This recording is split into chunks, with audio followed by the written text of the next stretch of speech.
Hey everyone, you are listening to the Divergent Conversations podcast. We are two neurodivergent mental health professionals in a neurotypical world. I'm Patrick Casale. And I'm Dr. Neff. And during these episodes, we do talk about sensitive subjects, mental health, and there are some conversations that can certainly feel a bit overwhelming. So we do just want to use that disclosure and disclaimer before jumping in. And thanks for listening.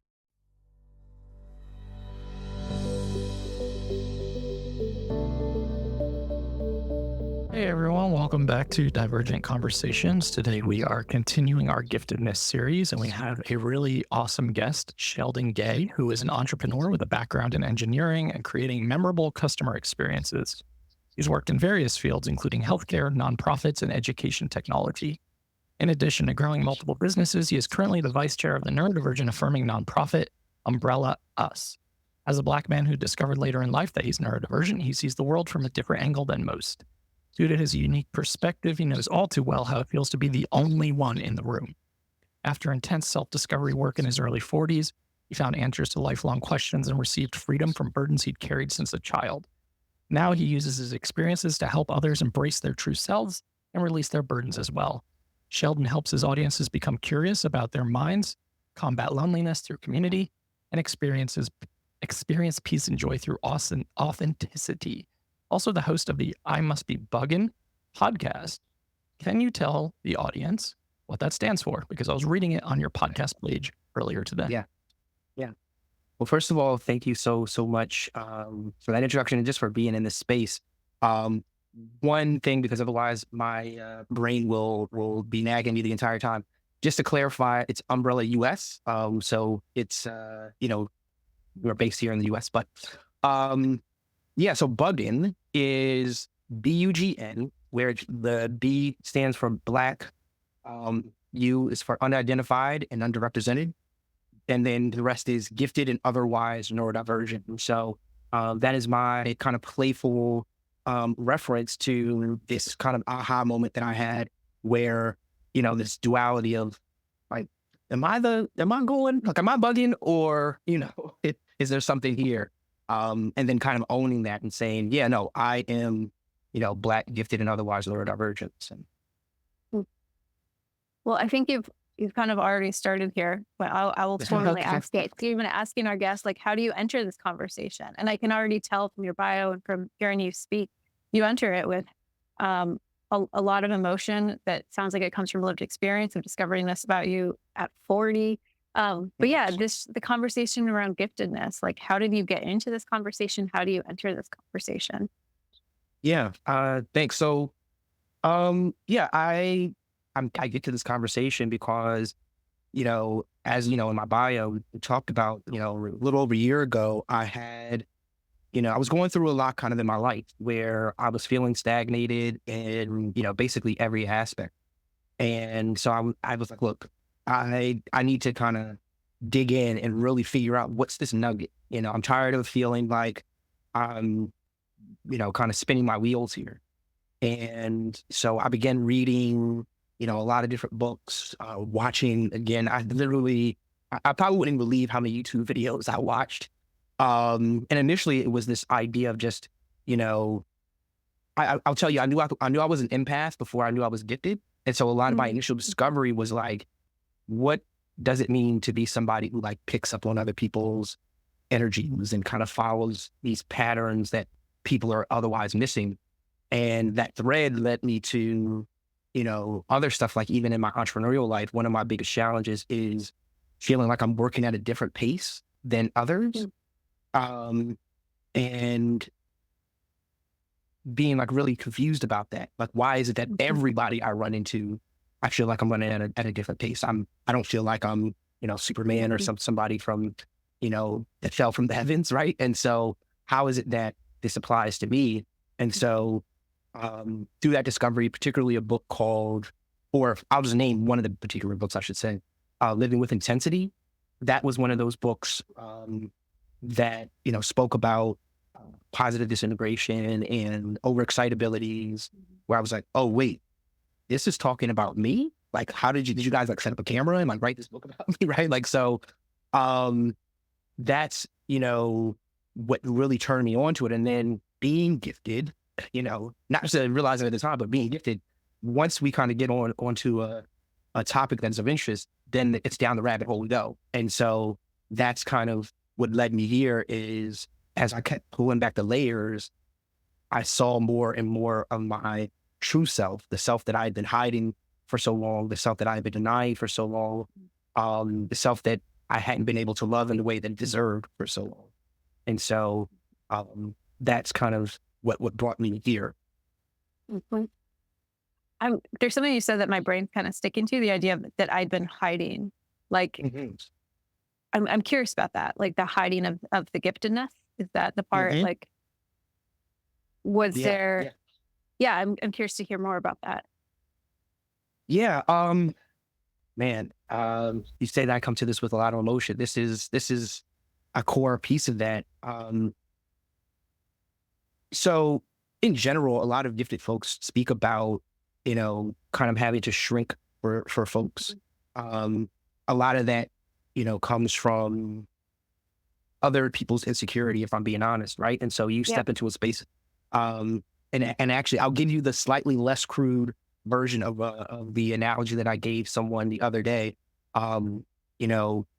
Particularly after a bad dating experience, which maybe we'll go into. But I said, imagine being someone who every time you walk into a room, everyone else belches, and so that sound, that smell has nothing to do with you, but you're still having to be a part of it. You're still having to deal with it. Especially if you're an empath, because then you're also picking it up. So you come in, there's a reaction, and then you pick it up with so much intensity. Sparkle super bright right now. Yes. So like my brain, that you're 100% on point, right? So when you add, not every gifted person necessarily identifies as being empathic, but I certainly do.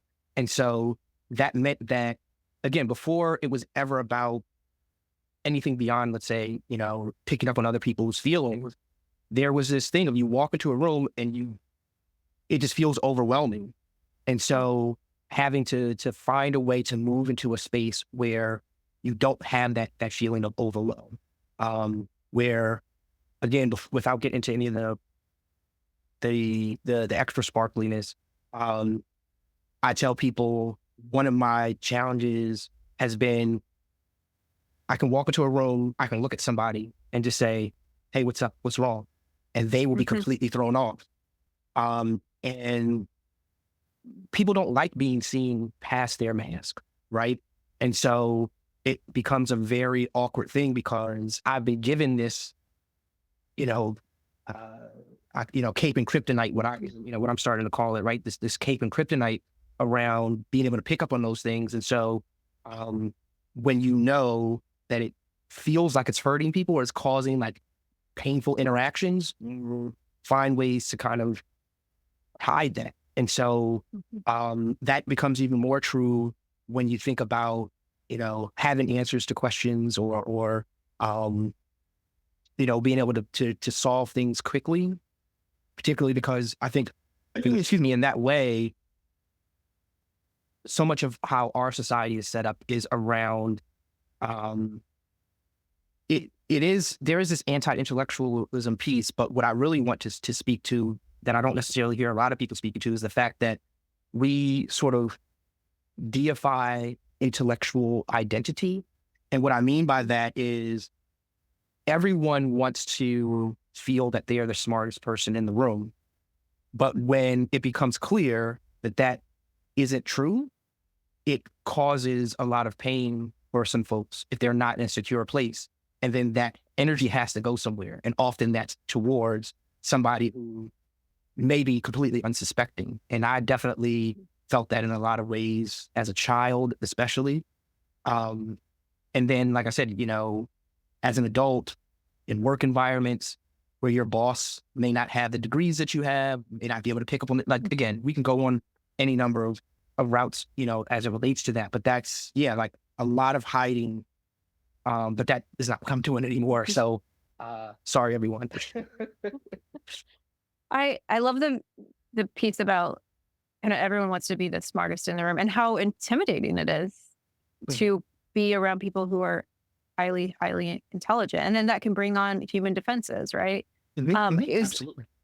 It was interesting. A few people, we've had lots of conversations about this in my community, and what a few people were sharing was the relief they felt the first time they were in a room and they realized other people were smarter than them. I was like, and I don't experience that because sometimes I'm the smartest person in the room, but that would not be my normative experience. So like, I definitely don't experience relief around that, but it was so interesting to be like, oh, that makes so much sense.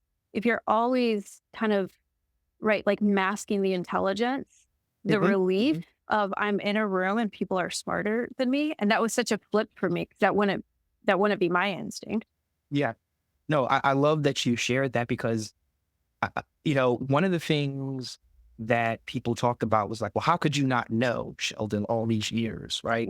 How could you not know that you were, gifted or whatever? And,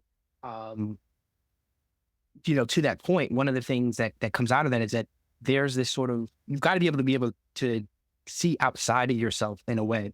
But when you don't have a reference point that is properly like beyond where you are, or more so mirrored with where you are, it can be very difficult. Like, I always thought that everybody had the same brain, right? That was kind of my kind of idea. But I just thought that, maybe because of the schools that I went to, or maybe because I just sat down and read the books, that I kind of just had that leg up in that way. And then again, when you get into these spaces where you see other people moving even faster, there's a lot of relief around that, particularly because, like I said, now you don't even feel like we have to bear the burden of carrying parts of the conversation so many different things. And so it is counterintuitive. And that's, again, another reason why it's so hard to kind of discover, because that's not where your brain would automatically go. It doesn't necessarily follow that you'd be relieved by that. So instead you feel broken. Instead you feel weird. Like, why is it that I feel this way in so many, different aspects? Yeah. Yeah. Yeah, I can really relate to what you're saying, especially when we're talking about intensity and walking into the room and immediately picking up on it. And it almost is like we almost have to dull ourselves down to kind of fit in or belong or adjust. And it's almost like turning the thermostat down in a way, and Absolutely. not to like really be authentic, because there's so much judgment in that component, or there's so much pressure sometimes to be that person. So it's mentally exhausting, but it also keeps you small in a lot of ways too. Yeah, absolutely. I mean, we can talk a little bit about the pressure. I would say as well, specifically, even as a Black person, one of the challenges is, some folks will be familiar with this concept of a talented 10. And if you're not familiar, the very, my Black historians, please don't get at me, because I don't kind of give the full details. But what I would say is the talented 10th was essentially this concept of, kind of the creme de la creme of the Black community, the intellectuals, just everybody kind of being really successful. And that group was sort of asked to kind of lead the way, as it were. And so in many families, you can, particularly because how the systems of oppressions have structured, life for a lot of marginalized communities, where you're that one who gets out, you're that one who gets to do the thing. Well, when you get to be that one, there's a lot of pressure, because everybody's looking to you to do the exceptional thing. And maybe you don't actually care about that thing. And so now you may shrink to be like, okay, let me lower these expectations, because I don't want to become a doctor, right? I don't care about that. I might have the mental capacity to do that, but it's not something I'm interested in. And so you shrink yourself so that people stop kind of holding you to that expectation. People stop asking you those questions. No one discovers, wait, why are you over here working I used to work in retail. I had a graduate degree. I'll tell you, I had a graduate degree and I worked in retail. And for various different reasons. But imagine being in that position and people wondering, why are you here? You should be over there. And having to kind of navigate that conversation. And so, yeah, on many different levels, you can find all kinds of reasons to shrink. That makes so much sense as you unpack that. And I really appreciate you adding that layer of nuance, because that's been a theme. A lot of people have talked about kind of the gap between, right, like what one, quote, should be capable of and then achievement, and how that gap can be confusing for a lot of folks. But then if you add in this layer of pressure, right, like of the people that we've talked to so far, none of them were like, and I'm letting down, like I feel the pressure of representing a group, or I'm letting down my people, but adding in that pressure. And then I would assume there'd also be pressure from majority, like dominant culture as well, that would be coming from both sides. Like that just would make that experience around that gap of kind of cognitive ability and achievement so much more painful and so much more pressured. Yeah. I mean, and to that point, again, going back to the sort of the nexus of my journey here, I was working at great companies, but not being promoted. Right. And so now you're feeling this, like you're running to this wall. You're like, well, I feel like I'm smart enough. I feel like I'm working hard enough, but I'm not getting there. Why is that? And at least a part of the truth, just as an aside, is because of, again, how I showed up and my need for complexity beyond kind of like corporate kind of asks you to do this, like, this is your job. We give you these tasks, you go and do these tasks, but that doesn't really vibe with, how my mind works. I'm kind of like, that's cool. I can do that, but like, I need a little bit more sparkle on top.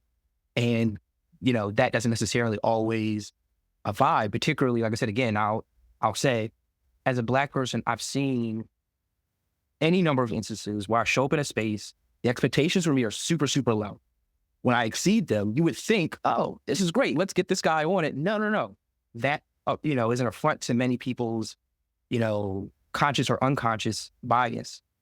And so now you're faced with people who are stealing your ideals. You're faced with people who are putting your ideals, right? Because how dare you be the one who shows up and outshines me? I've been doing this for X number of years. And so there's, like I said, there's definitely a lot of that gets added in there. And I feel like I missed one piece that I was going to say, but yeah, I mean, I think, like I said, that's a really important point around that pressure. So I have a question, and I feel uncomfortable asking it, which makes me problem. Safe space. Sure. Yeah. So I've been thinking about this idea of both like gifted, masking, and code switching. And correct me if this is a wrong assumption, but I would think as a Black man with high IQ, gifted, like there's the really terrible stereotype of Black men not being smart. So on one hand, I would think there'd be pressure to like break that stereotype. But then I would think if you go into a room, especially of white people, and you're the smartest one, that would invoke the white people defenses, which I would guess you also wouldn't want to do. So is there this like double bind of like, I want to not play into the stereotype they might have of me of being unintelligent, but I also don't want to invoke their defenses by showing how intelligent I am. Is that absolutely no? There's and thank you for speaking to the discomfort around that, but I think you're perfectly fine in what you asked, and like I said again, you're definitely on point. I was even just the other day talking to somebody, like, I was born in Philly, North Philly, for those who are familiar, which, most of North Philly is, not well-to-do, I'll say, right? And so, there's a cultural aspect to that, that when I come into a space that, again, right now I'm wearing a hoodie, right? Like I tell people, like I can wear a hoodie, I can wear a tux, right? I can talk to you as if we are, again, on a corner in North Philly, or I can talk to you as if we're, in, one of these ivory towers.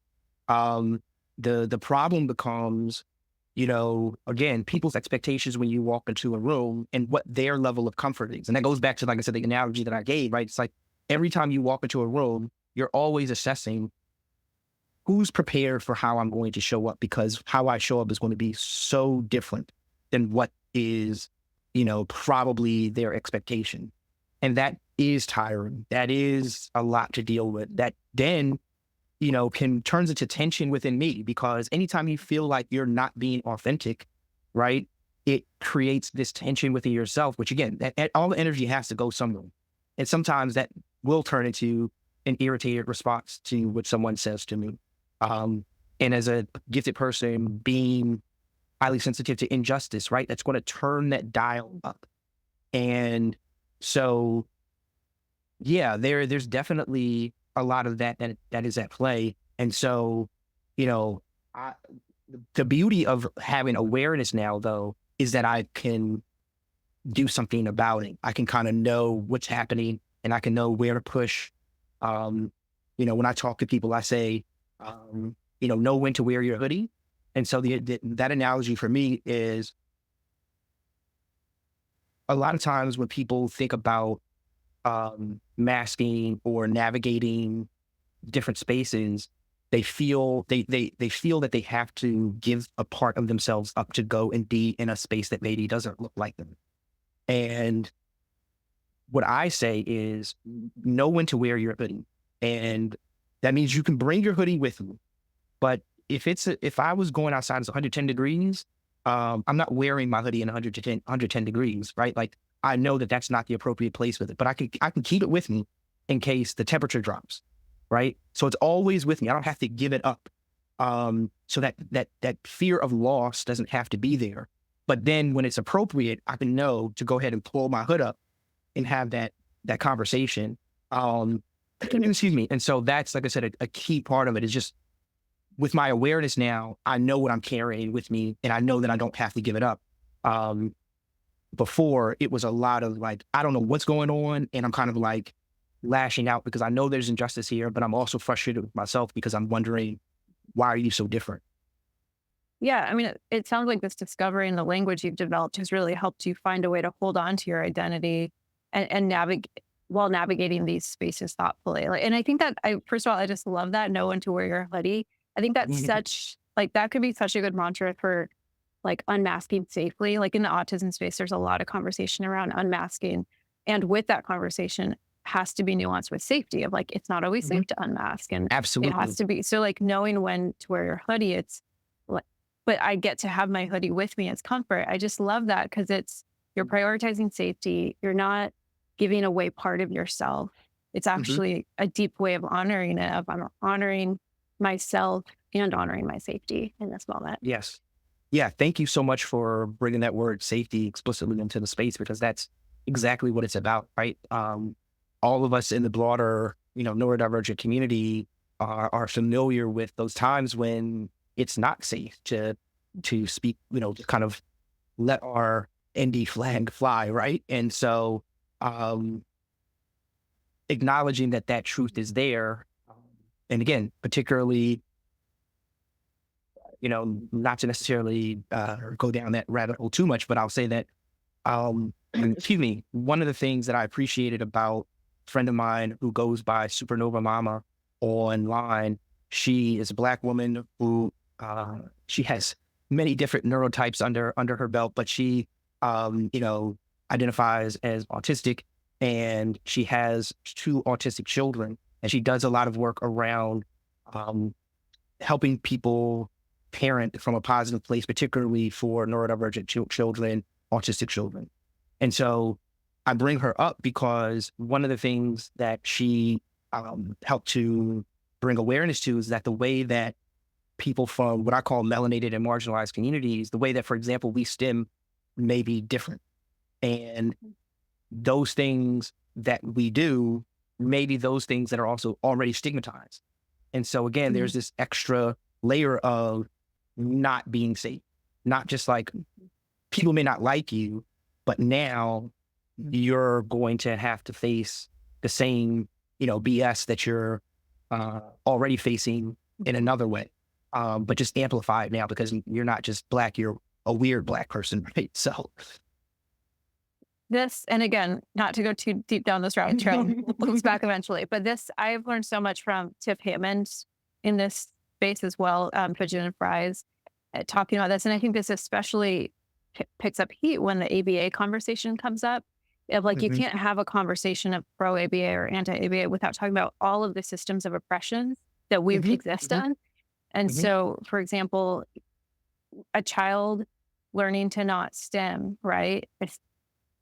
That can be a safety measure. And just we need so much space for complexity, which unfortunately sometimes the way we're hosting conversations aren't able to hold a lot of space for complexity. But I feel like I've learned so much because the autistic advocacy space is historically a very white space. And so I'm really appreciative of the voices that I've been learning from the last couple of years around, like, we just need so much more space for complexity in all of these conversations.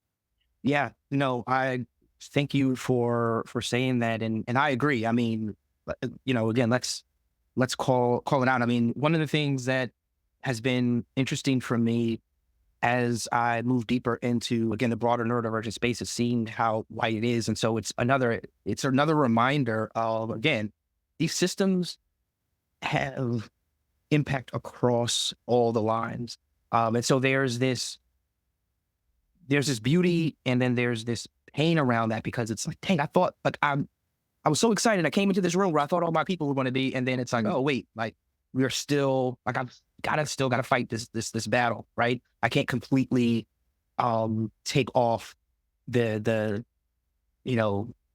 justice warrior hat or whatever, right? Like, I've got to still do that. But the beauty in it for me is now having my awareness, having my able body, having all the things that I come with, even my male privilege, right? That, like, bringing those things into the space and being able to advocate and say, look, this is, how I'm showing up is another voice, and how I, bring others into the space. This is how we kind of start to change the conversation to something that's much more inclusive.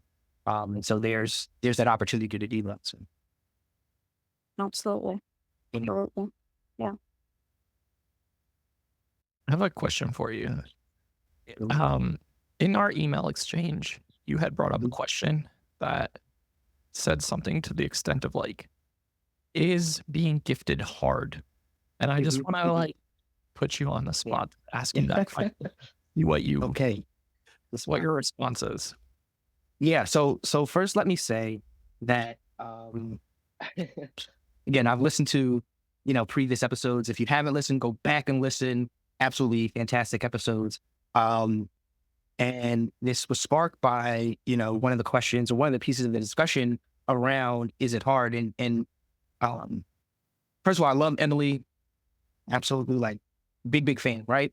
But what I would add to the discussion is to say that even what we've talked about so far, I think that kind of definitively says that there are challenges with being gifted. And I know that is talked about a little bit there, but I wouldn't want us to completely dismiss that, because that's one of the biggest pains, is that, as a gifted person, it's hard to talk about the things that are challenging, because everybody's like, oh, you can figure it out. You can do this, you'll be fine. Why cry me a river? But it's like, I'm still a human being. I still have things that I need, that my needs aren't always met. Particularly because it may be that there is no one who can meet them. Again, to just very, to bring up dating, for example, or even just friendship, right? But, like, just broadly being in relationship with people. I think about it like this, and let me also say, I don't believe that IQ is the definitive way of defining giftedness, right? Like, not advocating for that at all. But if we said that this is a model that we're going to kind of just base this discussion around, if the top, let's say even 5%, or there's a 5%, let me say top, that's like the judgment on it. Let's say there's 5% of the entire population that can come close to understanding your lived experience. That means every 100 people that you meet, there's only 4 other people who have any chance of really being able to understand your lived experience and mirror you, which is a key part of being human, is having mirroring. Out of those 4, how many of those it's not like every gifted person is the same, right? So that number gets even smaller. And fundamentally, what we're all running around here doing is looking for community. We're looking for connection. And so this idea that there's this very minuscule group of people who can truly understand and mirror your lived experience, and that's really the core of what you're looking to do, that's really, really hard. That's an existential burden that, again, is inescapable, because it's not as if you can just, there's no amount of books or videos or I don't know, whatever you might give to people that would then, they may be more informed, but that won't necessarily, bring out the curiosity, the depth, the complexity, the, overexcitabilities, all those different things that won't empower them in that way. And so, maybe that's a simple way of kind of putting it, is that, again, if we're all looking for connection and off the bat that like your ability to connect with people is significantly diminished, that's tough. There's certainly a lot of privilege, and I'll just, I want to say this piece, and then we can talk about this a little bit more if you want, but like, I do want to acknowledge the privilege part of it. One of the things, and I think I say this in some of my early episodes, and if I don't, let me say it now, which is that one of the things that also emboldens me to speak up is that I know that despite all of that, me having a label of gifted is very different than a label of dyslexia, of autism, of whatever. And so how I bring light and humanize our collective neurodivergent experience, I leverage that. I totally get that. It's challenging, but there's certainly a level of privilege that comes with it. But I would absolutely say that, again, there's no way around it. I can't feed anybody a book that would help them mirror me in that way. So, yeah. And that, sorry. No, go ahead, Patrick.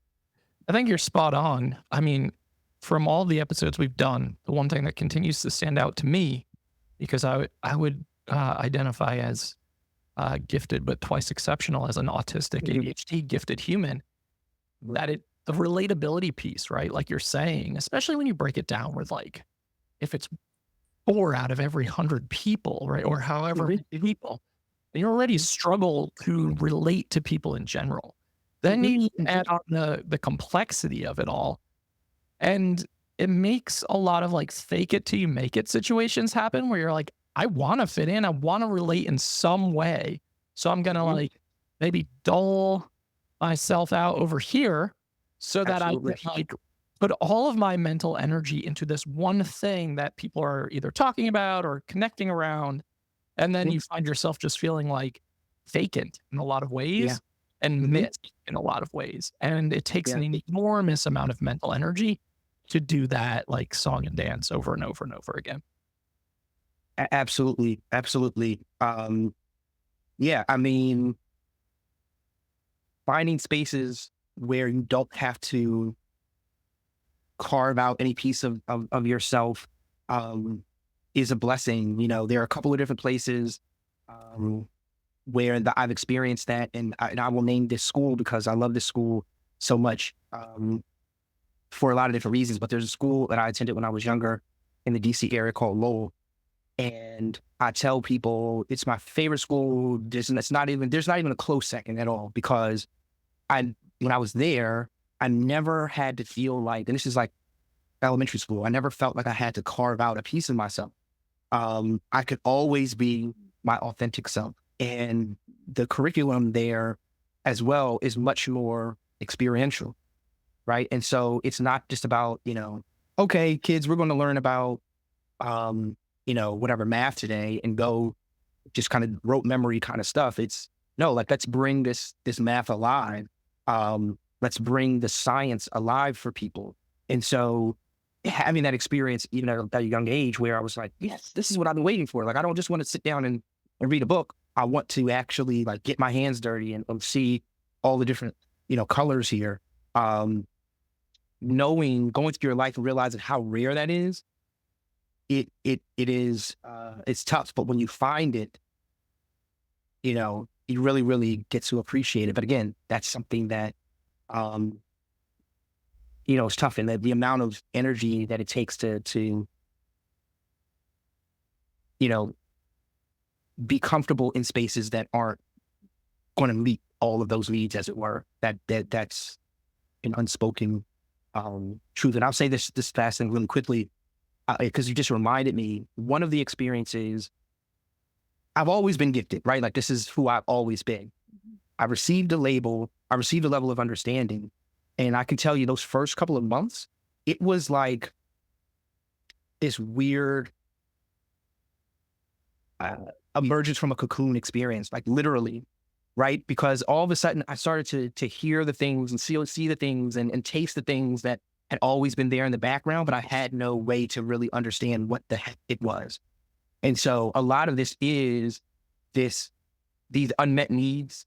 A lot of this is as well these learned patterns of shrinking that were there, that now my body was like, you know, I don't want to do this, or you're realizing how much weight you've been carrying. So your body like literally wants to fall asleep because you're realizing now you're aware of this big boulder that's on your shoulders.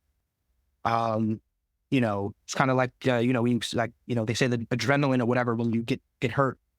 And once that wears off, all of a sudden it's like, oh, shoot, you know? So like, that's really what that was like for me. So hopefully that was, but. I'm having lots of associations. I'm going to try to rein one of them in. It's so interesting to me. And what are the ways that you're different from the other guests we've had so far as you know? And I know you said you're open to it, like you're gifted, but not otherwise neurodivergent. So I've been it's been so interesting to hear about your process and how closely it parallels my autism discovery process. And like the process I tend to see in general around an autism or ADHD discovery, around like the liberation, like I can finally take my needs seriously, therefore I can care for my needs, but also the heightened sense of like all of a sudden we become aware of our sensory issues that we've perhaps been dissociating from. And it's like life all of a sudden, it's like, wait, I don't know how to life anymore. Like it just feels really hard all of a sudden because now I have language and awareness. So it's just so interesting to me because I've been curious about this as we've gone through this. I'm like, okay, so far we've talked about the 2E experience, but what is the gifted neurodivergent experience? And not that there's just one, but so it's really interesting to hear how profound this discovery was for you and how it did similar things. And all of a sudden things felt hard, but also there was like permission to not have to carve out parts of yourself in the way you've been doing, not have to hide. Just it parallels it. Yeah. I'm sorry, were you want to say something else? No, I was just, that was my thought. No, okay, no. So, what you reminded me of is an analogy that I gave folks early on, which is that it was like waking up in a spaceship. Like I literally felt like I woke up in a spaceship and all of a sudden you see like all these flashing lights, like buttons are all over the place. And you're like, what the heck? Right? Where before in my life, I was told that I felt that I was in a car. I had a car. And so I'm, you know, life tells you, you know, whatever, you change your oil, you know, rotate your tires, you do all the different things. And so I'm doing those things, but it's not having the same impact that it's having for others. And I'm like, well, I think I'm doing this right. Like I'm following the same steps everybody else is, but it's not having the same impact. And then when you wake up in a spaceship, you realize, oh, I don't even have time. And that's why that didn't work for me. And so it was this beautiful thing of like, I don't need to worry about that. I can let that expectation go. I can not even try to worry about that. I can then say, let me take care of all these things that are flashing now, get those things in order in the way that works for me. And, you know, even now, like I've started to listen to things at higher speed. So like if I listen to a podcast, I listen to it at a higher speed, where before I might have felt weird about doing that or any number of things. But now I'm like, no, like this is how I prefer to listen to things. But it also makes me realize, well, shoot, actually literally the other day, it was the weirdest experience because I moved back down to like, you know, regular speed and it sounded like it was in slow motion, literally. But I was like, but this is the normal, you know, the normal speed. So, again, just having those kinds of realizations about yourself and then kind of like how you're operating within the world is a blessing. So. I love the spaceship. I love a good metaphor. So I love the like, I thought I was driving a car. It's a spaceship. Turns out it needs different self-care. So I actually think that segues well into our next question. I wanted to ask you about your thoughts about like how self-care or therapy might be different for a gifted person. And thinking about the spaceship, it's like, well, yeah, a spaceship needs different maintenance, different care, a Yes. different approach. Yes. Thank you so much for bringing this. This is, man. So again, going back to this whole thing of like this journey to self-awareness, one of the most frustrating things is I was going to therapy. I was going in and sitting in therapy and I was doing work, but I felt like I wasn't making enough progress. Like I felt like I was kind of just like, okay, like I'm here because it's healthy to do, but not really feeling the benefits. And some of that is because the ways in which I was showing up, let me say, a lot of the stuff is because there was a lot of pathology that was applied to things that were just natural for me, right? A simple example is catastrophizing.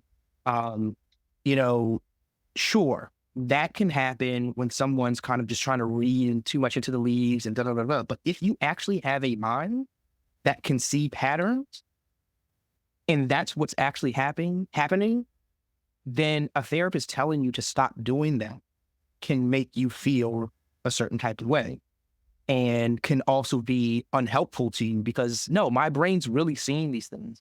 And one of my biggest traumas in life, in fact, is around me seeing things, people telling me that I'm bad for saying it, pointing that thing out or that I'm completely wrong. And then coming back and like the truth being what I said years ago or months ago or however long ago and having to live through that loop, like constantly on that loop. And so therapy can be a challenge if someone's not aware of what's happening. It can also be challenging if, again, you sit in a room and you're pouring out all the things that are inside your head. But if inside your head is this like mega kaleidoscope of thought, right? Therapy. Go ahead. What are you going to say? It almost makes you not want to say it out loud, right? Yeah. Like, Yeah. that's where I've sat as a therapy client thinking like having that meta kaleidoscope. I love that. I'm like, I don't think I want to put any of this out there, like, because I know how it's going to sound, but I know it's happening, right? And those associations are so real. I'm so glad you named that, of seeing those patterns of like potential worst case scenario in all scenarios and to a T. And that means like friends can say like, you're always a downer. You're always thinking so cynically. You're always like thinking worst case scenario. And I'm like, but I see the pattern. Like I see this is going 10 steps ahead. Like, right. That's right. No. Real for me. That's exactly it. And so again, let me shout out my therapist, obviously, not by name, but like he knows who he is. And if he does listen to this episode, like I tell him all the time, thank you so much. Like I didn't feel the emotions. Being able to work with him is a truly, truly special experience. If you can find someone who can digest it, at least humanize that mega kaleidoscope that you got going on, like it is a special thing because I don't know if you've all watched this movie. It's on Netflix. It's called Stutz, where what is his name? I'm bad with names. I think it's Jonah Hill speaks to his therapist. It's like a movie about him speaking with his therapist and like his therapist's life. But long story short, like the point is that, if you're in therapy and you're lying, you're keeping a piece of you hidden, you can't really make progress, right? But again, going back to this thing of like, no amount of reading will give them that ability to fully grasp, particularly if you're showing up in spaces. It's so hard to find a Black therapist. It's so hard to find, gifted therapists, right? Like when you're showing up with all these things that you need and that person on the other side that you're paying good money is not giving it to you, you're not able to get what you need. And it's not through effort all the time, right? It's not because you just didn't try. I tried to pour it all out and I didn't get what I needed. And sometimes I got something bad in return. And so, that definitely is why therapy can be really challenging, or one of the reasons, right? I think there's not a lot as painful as like just feeling unseen, especially by someone supposed to be like unbelievably trained and skillful and well-versed in all of the things, and even uses some of the buzzwords or language that you want, and you go through the entire process of finding this person, and then you just feel like you just don't see me at all. Like I can't be my authentic self because you just don't get it. Yeah. It's really I left many sessions very frustrated, and again, because the dynamic that's set up is that this therapist is supposed to be the one that like has the answers, and so you're the one that's the one that's messing up. You're the one that's broken. You're the one that's got to go figure out, well, why is it that you're feeling this way? And so now it's like, no, I know what's happening. I know myself. I know that I'm not just, wanting to see the bad things or whatever, right? Like, it's just the way that my mind works. And it's similar way I can see lots of the great things, right? It's just a pattern. And so having that space to feel seen is super powerful. It also reminds me of self-trust, which I think has come up a few times in this series. And that's a topic that comes up a lot with, in general, in neurodivergent, later in life identified spaces, of just how hard it is to trust ourselves because of the disconnect, because of not being mirrored, because of the invalidation. So even the ability to like have that experience and to be able to trust yourself of like, I'm not getting out of this therapy what I think I should be, that's really hard for a lot of people. Totally. Yeah. That self-trust piece, I mean, daily, I tell people I've got this like virtual vision board, as it were. It's not even necessarily the perfect words for it. The bottom line is that there's a list of like Google slides that I have where I read off to myself to remind myself of different things. And one of the biggest things is to trust myself. And that's like spelled out in multiple different ways, like to trust myself, because I spent so much of my life doing the complete opposite. I'm like, okay, Sheldon, like this is, here you are trying to pull your magic again, right? And it's like, but it's not magic, Sheldon. This is not a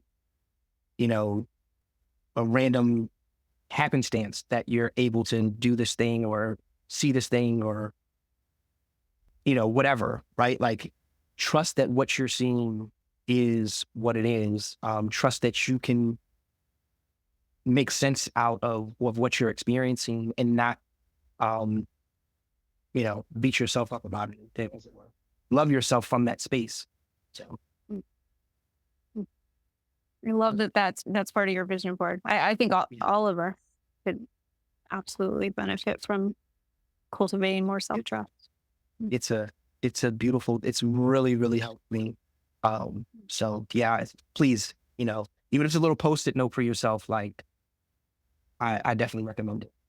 Well, I think that ties into what you started with too, with like being an empath. I think when we're kind of hyper-cued into other people's signals, it can also make it hard to like know what's us and what's others, and to get wires crossed. And there's just, there's so many layers to trusting ourselves, even from like, whose emotion is this right now that I'm feeling? Yeah. Whose emotion is this, and whose burden is it to carry it? Right. Those are like two really key points, because, again, if you walk into I'm at the point now where I am much, much better about drawing that boundary.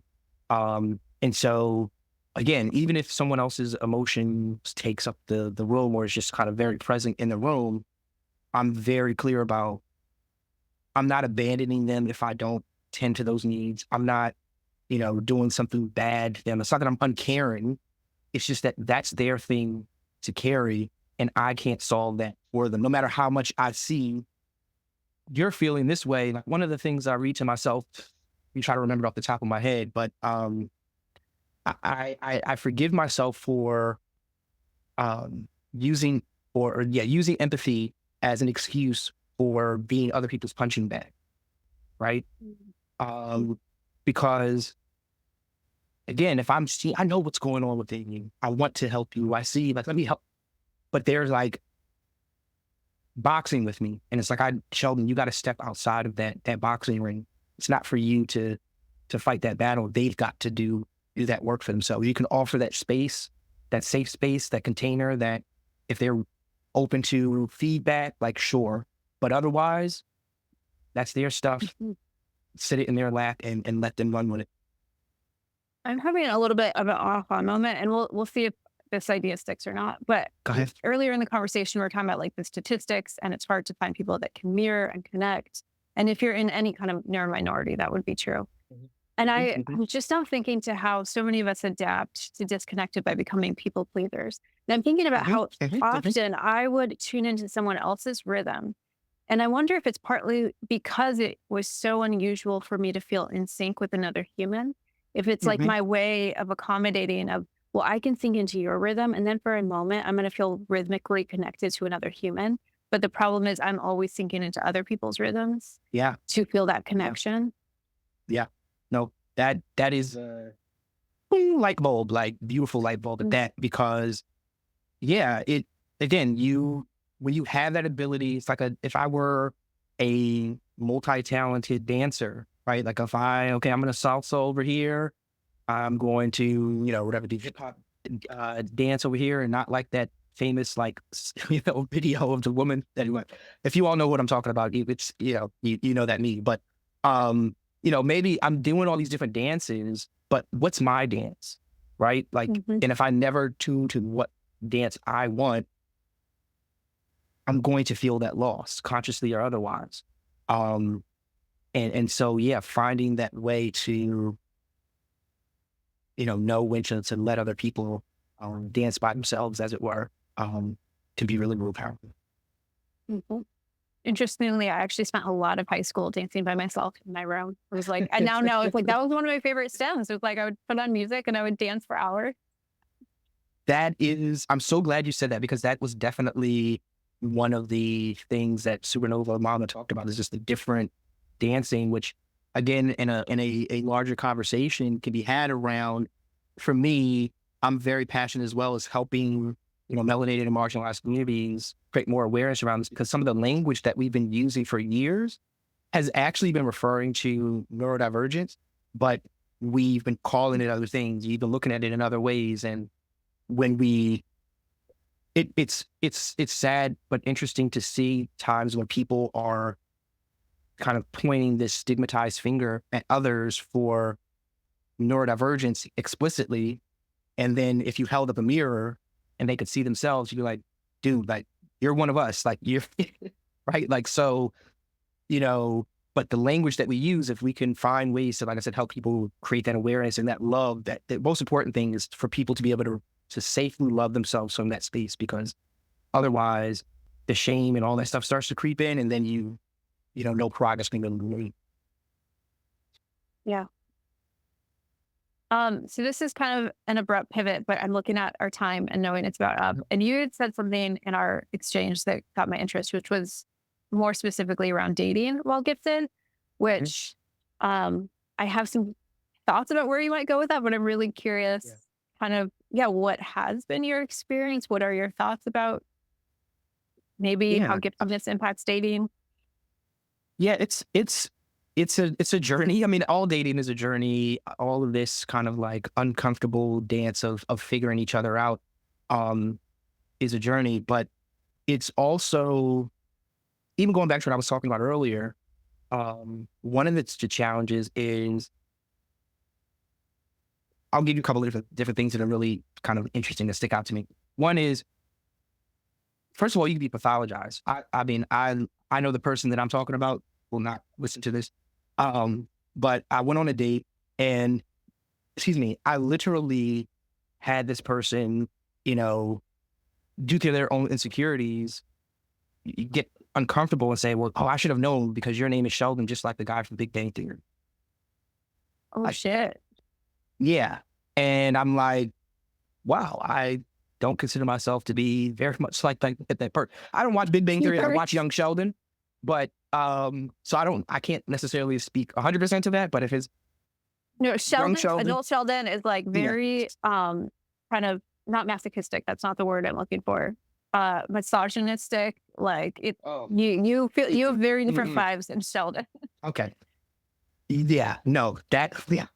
I mean, thank you for saying that. That makes me feel even better about the universe, pivoting away from that. But that's the kind of stuff that, just in general, right? When you show up and again, you have all this complexity going on. Like just a simple question in dating early on, especially, it can be overwhelming for people. But again, where does that energy go? Are you dealing with someone who's secure enough to just say, hey, like, I didn't quite grasp all of that, and we talk, whatever. Or is it somebody who's like, you're trying to browbeat me, and you're like, I just shared like this what I thought was a really cool insight, right?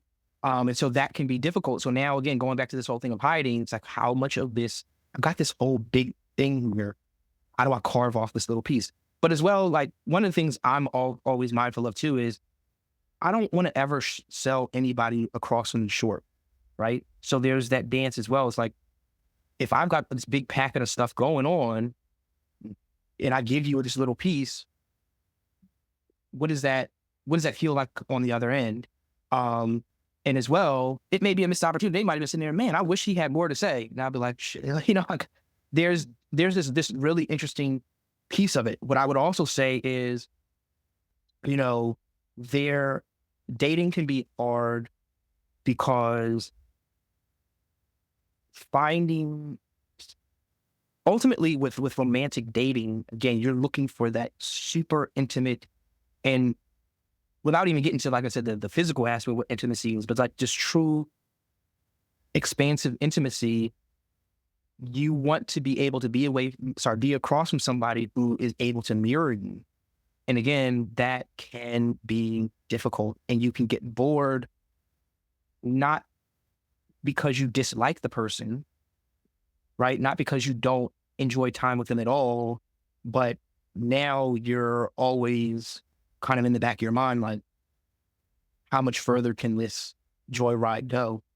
And so, yeah, whether it's kind of dodging the insecurities that everybody deals with, but then again, just kind of gets amplified because, as I said earlier, with the thing around how we deal with intelligence as a core piece of our identity, like it's hard for people to detach from intelligence as a core piece of their identity.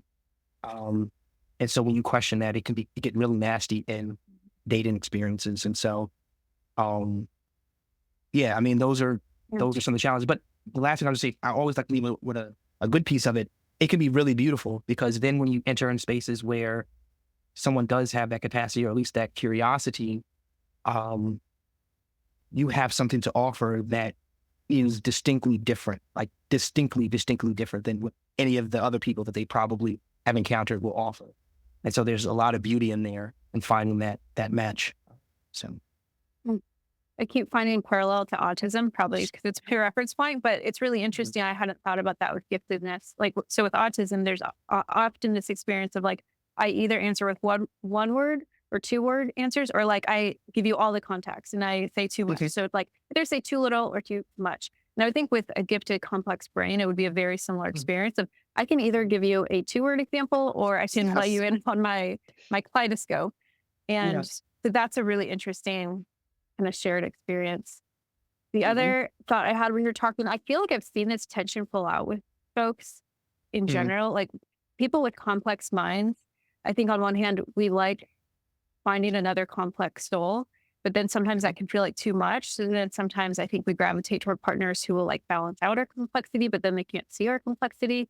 So I often find like, and I feel like I did that in my dating of, I would go between like finding someone who could match my complexity, but then it's a very like intense kind of heavy existential dynamic, or I'd find someone who could balance out, but then I'd get bored. And it's like, yeah, no, that is definitely the dance. And I think for me, finding someone, again, regardless of whether or not they identify or recognize what might be going on with them or whatever, but finding someone who, for me, is curious and who honors and respects what's coming from within me is super, super important.